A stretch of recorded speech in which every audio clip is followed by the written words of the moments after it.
The Ainoni rains always smelled of blood. Maybe it was the old butcher stalls, where the gutters ran red with the day's slaughter. Or maybe it was the wrath of the Empress, a mother who years ago lost her daughter and found her again in one of the brothels. Her vengeance was so great that even the gods recoiled. Whole streets of the worm-festering slums were wiped from the map. Men were butchered without distinction. Their crime was simple. They had lived in the wrong place at the wrong time. But even that was not enough. Not for two, one who ascended the throne and the other who casts her dice, playing with the fates of men. Rain lashed against the tangled, filth-choked streets, the clouds kissing the peaks of its infamous blood-red towers. Water slithered down the cobblestones, mingling with grime and decay, seeping into cracks like blood through the veins of a dying man. The stench of soot and rot, the lingering ghost of 1,000 burned bodies, curled upward with the fog. The streets, as always, were alive. Merchants bellowed, drunkards reeled between taverns and brothels, thieves plucked at purses and belts of the unwary.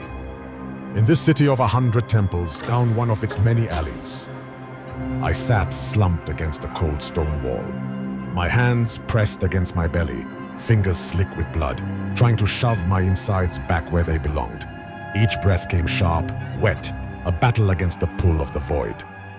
I knew I was dying. Memories began to surface, bloated and rotten, like a dead fish floating in stagnant water. Dig too deep in this city, and you end up digging your own grave. I knew that. Everyone knew that. And yet, I kept digging. The price of my profession. To be an informant was to chase whispers and sell secrets. Sometimes, knowledge brought gold. Sometimes, it brought death. It all began a few years ago, in the year when Ainun finally bowed to the new empire of the Aspect Emperor. At that time, I worked for one of Ainun's aristocrats, digging up filth on his rivals, blackmail, debts, secrets whispered in dark corners, knowledge that could turn a prince into a beggar or send a man to the gallows. The job was done. I awaited my gold, already feeling its weight in my hand. But the whore of fate had other plans. Midru Semper, a veteran of the First Holy War, was found dead in his bed, killed in his sleep by unknown hands.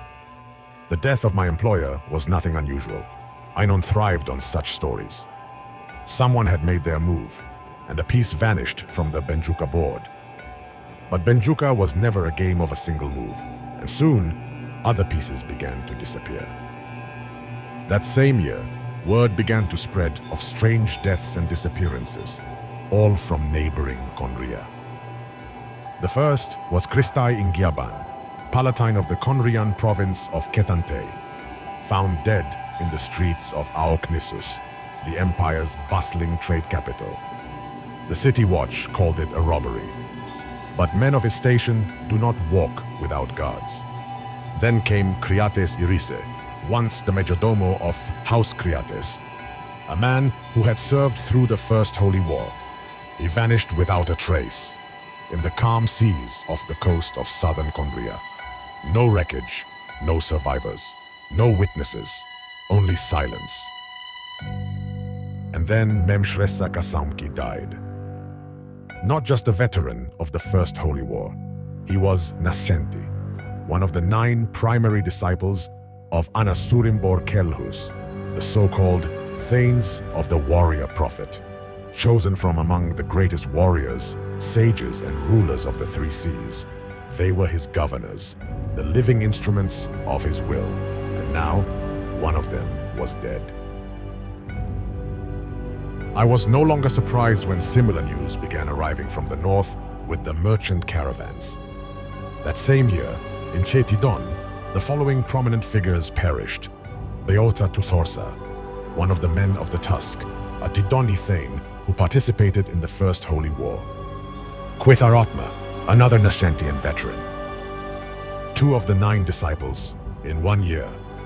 The whore had rolled her dice once more. The merchants whose caravans traveled further through the harsh lands of Tunierus where shrunk hordes roamed, brought word of new deaths. This time, true heroes had fallen. The first was Hringa Hulwarga, one of the men of the Tusk, second son of the Tunyeri king. When his elder brother fell in the First Holy War, slain in the Battle of Karaskand, he took command of the Tunyeri host. They called him the Limper, known for his uneven gait. He died in 4121. Some said, slain by the hand of a jealous woman. Others whispered, the sorcerers took him. The second was Yalgroda Shrunkhammer, groom to Prince Skayelt. They spoke of the giant of Tunyeris, a man who tore through foes like a storm. Flesh and steel shredded beneath his blows like dry bark. Some swore they had seen a god of war within him. Others whispered of a demon that dwelled in his blood. But whatever it was, it died that same year. 8 dead, all veterans of the First Holy War. All those who had fought under the banner of the Aspect Emperor. I studied the works of the scribes and historians of the new empire. Something similar had happened 10 years ago, but those were deaths on the battlefield, in the sieges of Fanim cities, from the sicknesses that ravaged the holy host of the Tusk in their campaigns. This was different. Many were slain, others vanished or died in ways that raised more questions than answers. But these were not echoes of the unification wars raging far to the south. No, this was a different pattern of death. The streets of Karithusal had taught me one thing. Coincidence was just another name for ignorance, a lie men told themselves when they were too afraid to see the knife in the dark.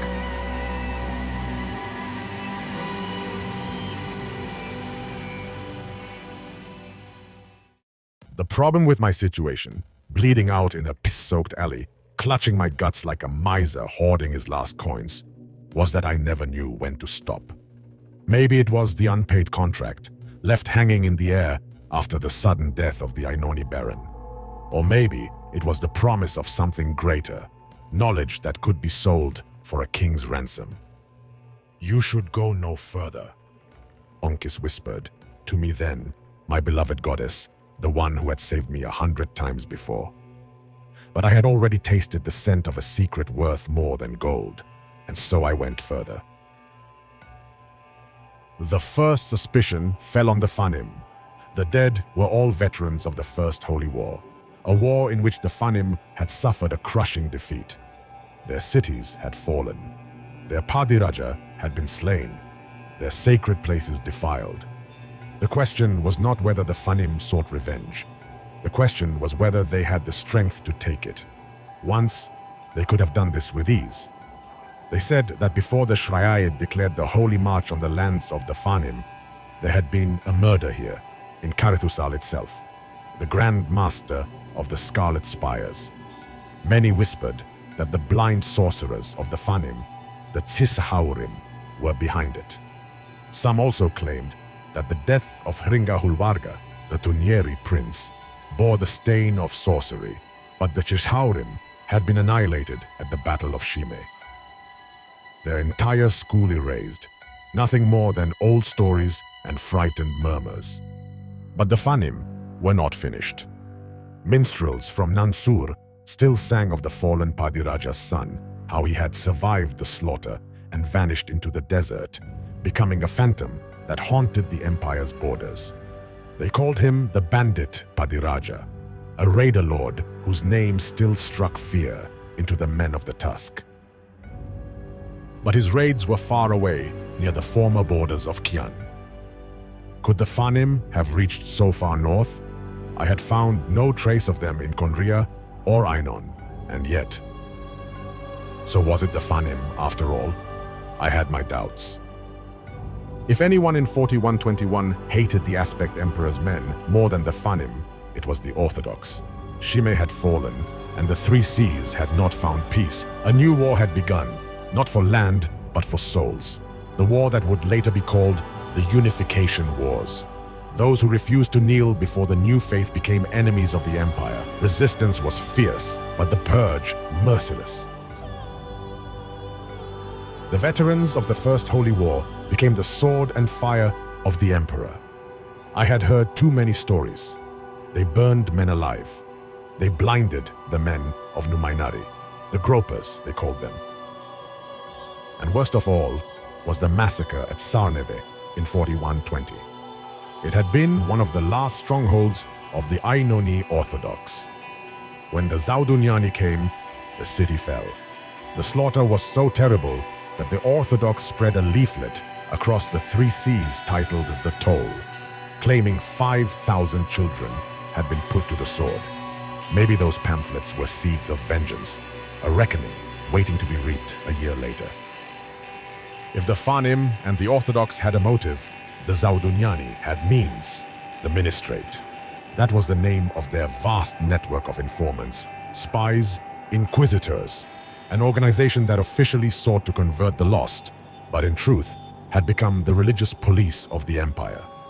Its reach extended to every corner of the 3 seas. But who exactly were they hunting in 4121?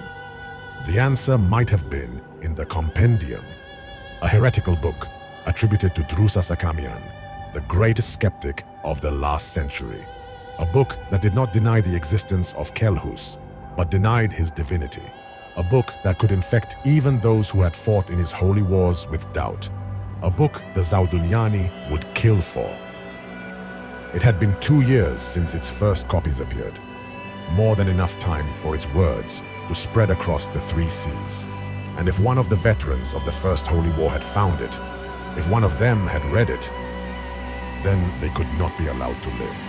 But then there would be nothing strange about these deaths. Traitors are executed. That is the law of the empire. And yet, this was something else. Many had not just died, they had vanished. Some had been killed in ways that suggested their deaths had a deeper purpose. The ministrate was merely a sword, falling upon those deemed traitors. A tool of a single will, the will that once conquered the Holy War, forged an empire, and gave mankind a new faith. Anasurimbor Kelhus. And if I dared, even for a moment, to consider that the Aspect Emperor himself was behind it all, then there was one more version, one that could not be ignored.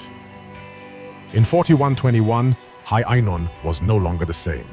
The Ainoni Orthodox were crushed in the Unification Wars, and their lands fell to the victors. On the throne now sat the empire's chosen, Nurbanu Soter, a man known for his pragmatic ruthlessness. But the most remarkable event was something else.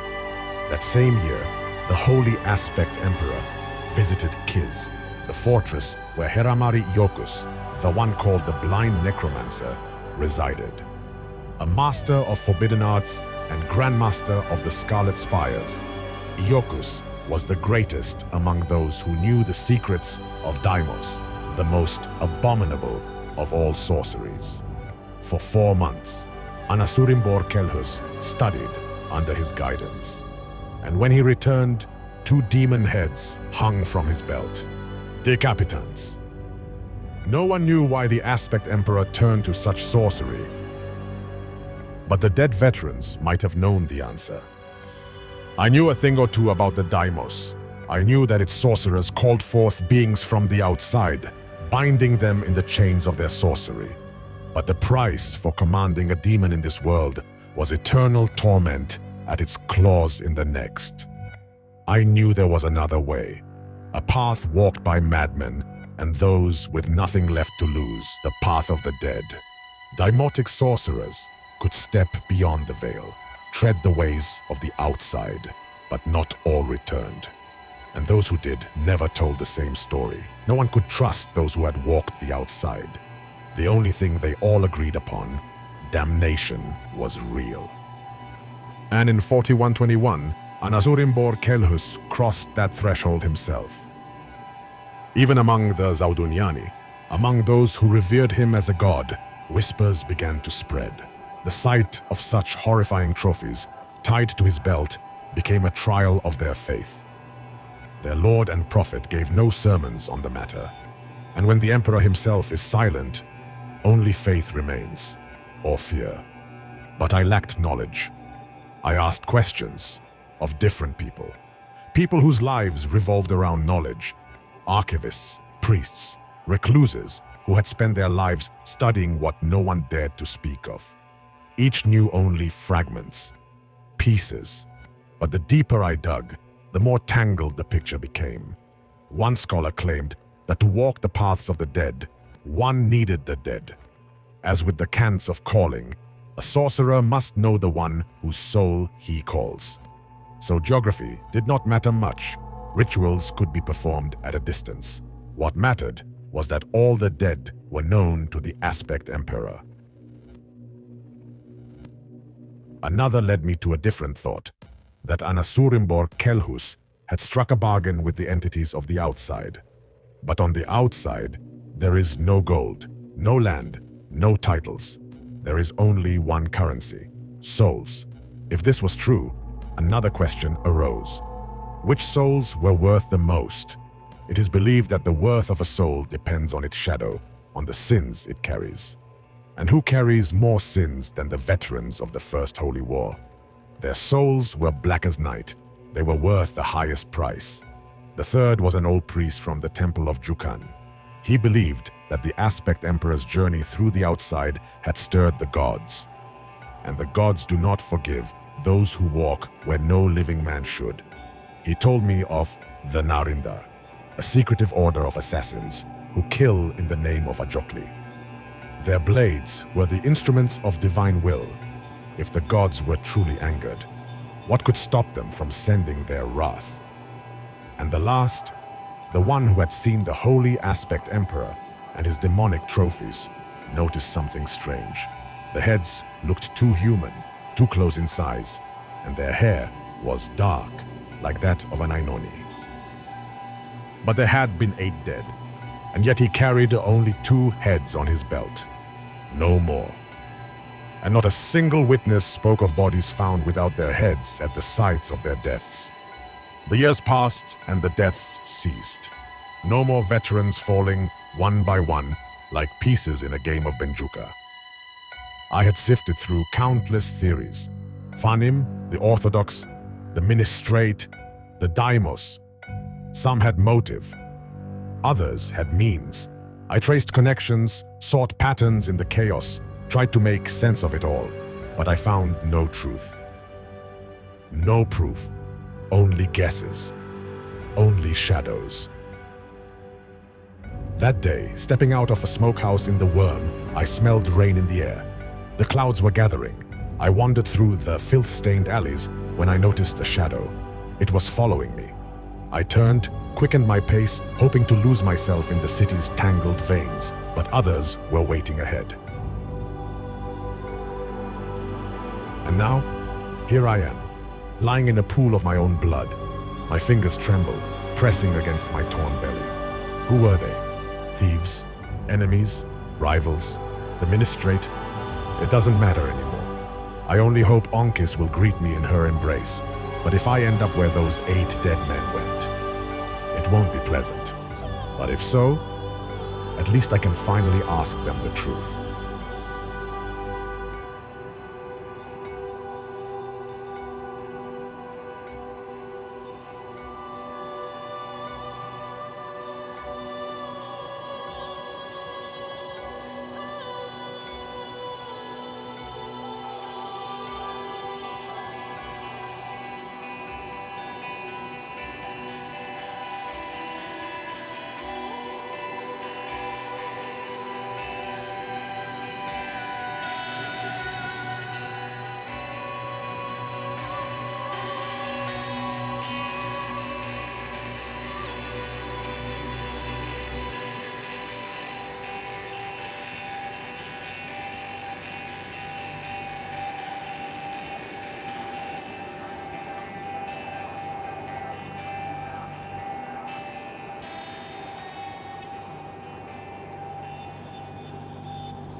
But there was one more death in this story, the 9th corpse, a man for whom men like me were prey.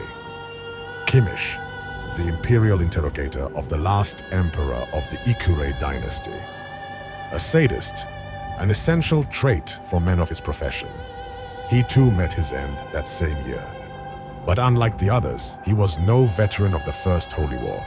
At least, I found no proof of it. And that could mean one of two things. Either his death was a coincidence, or it was the key to everything. When the Nansur Empire fell and its capital became the home of the Aspect Emperor, everything that had once belonged to the Ikures now belonged to him. And if so, then all its institutions, its structures, its loyal servants passed to their new ruler. A man with talents like Kimish's would not be wasted in the new empire. So, perhaps Kimish, like the 8 veterans, was also a man of Anasurimbor Kelhus.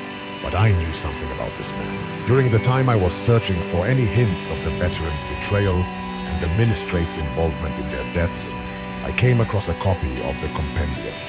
Though the book had been outlawed, it had spread throughout the 3 seas. In it, the author mentioned Kimish in passing, while describing the first recorded evidence of the consul's presence.